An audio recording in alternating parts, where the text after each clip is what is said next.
Okay, let's unpack this. So many of us feel, our lives are just shaped by what happens to us. But what if? What if these sources we're looking at suggest we actually hold this incredible, untapped power, the power to reshape our reality from the inside out? We're diving into material that basically says every thought, every feeling, every breath is shaping the energy field around you. It really pushes this idea that you are like a living, breathing, conscious magnet pulling towards you. Well, abundance, love, healing, health, joy, and limitless opportunity. It's quite something. It really is. And what's fascinating here, I think, is how this body of work then guides us to actually unlock that infinite power. It suggests tapping into what they call the quantum field. What quantum field? Yeah, right. This underlying energetic space, supposedly, where all possibilities exist. And the idea is you consciously choose, you manifest the future you want. So our mission today really is to explore the how. How does this deliberate creation actually work, according to these sources? That's a pretty bold claim. The material makes some really profound statements about just breathing, about breath work. Can you explain what makes it so fundamental to this whole transformation, according to them anyway? Absolutely. Well, the insights suggest that simply breathing, but breathing deliberately, can be this incredibly powerful tool, not just for relaxing, though that's part of it, but to actively release tension and to fill every single cell with what they actually term life force energy. Life force energy. Yeah.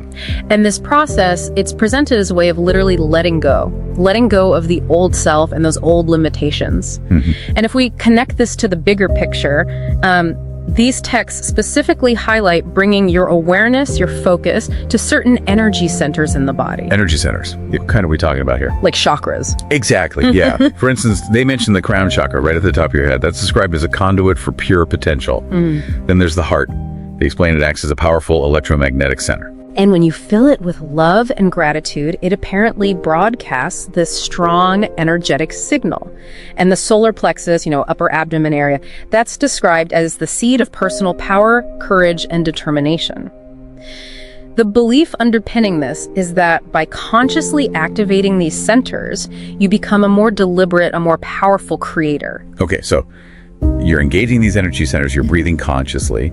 How do you then actively direct that intention? Because the sources then move into using language, right? Like specific affirmations. Precisely, yeah. The material definitely encourages you to declare things. Things like, I am the magnetic force that draws infinite abundance into my life with ease and certainty. Wow, that's quite a statement. It is. Or, every cell in my body is programmed for perfect health, limitless energy, and divine vitality. Wow. And the premise isn't just that these are nice words. It's that if you repeat them with genuine feeling, you're actually programming your subconscious and sending a clear signal to this quantum field, essentially encoding new beliefs into your very being. Okay, but this raises a big question for me. How does this actually work? What's the mechanism they suggest is at play here? Well, the reading suggests a direct energetic response. It's quite explicit. The sources state that the quantum field responds to my elevated emotions. Elevated emotions. So not just thinking it, but feeling it. Exactly. It's not enough to just think about what you want.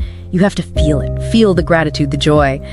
They argue that radiating these elevated emotions is what leads to miracles unfolding because your energy signature, your vibration, aligns with what you desire. This link, this connection between your inner state and what shows up outside, it's portrayed as just fundamental, like a law. It gets even more profound, doesn't it? The sources ask you to actually enter the field of pure possibility and envision the version of you who has everything you desire.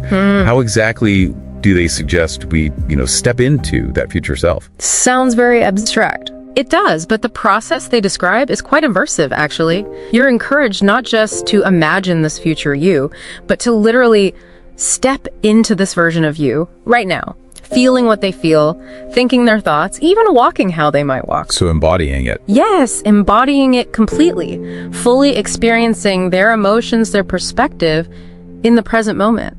It's more than visualization. It's presented as a genuine identity shift. Right, and that's the critical part, isn't it? This idea of it becoming your new identity. That's the absolute core. The material claims this new identity literally encodes itself into every cell, every atom, every part of your being. The foundational belief, the bedrock, is as I change my energy, I change my life. Why? Why? Because, supposedly, The universe rearranges itself to match my new vibration. Wow. It's framed as a complete energetic and identity transformation, suggesting your inner shifts have this direct, almost causal effect on your external world. So, okay, wrapping this up, what does this all mean for you listening right now?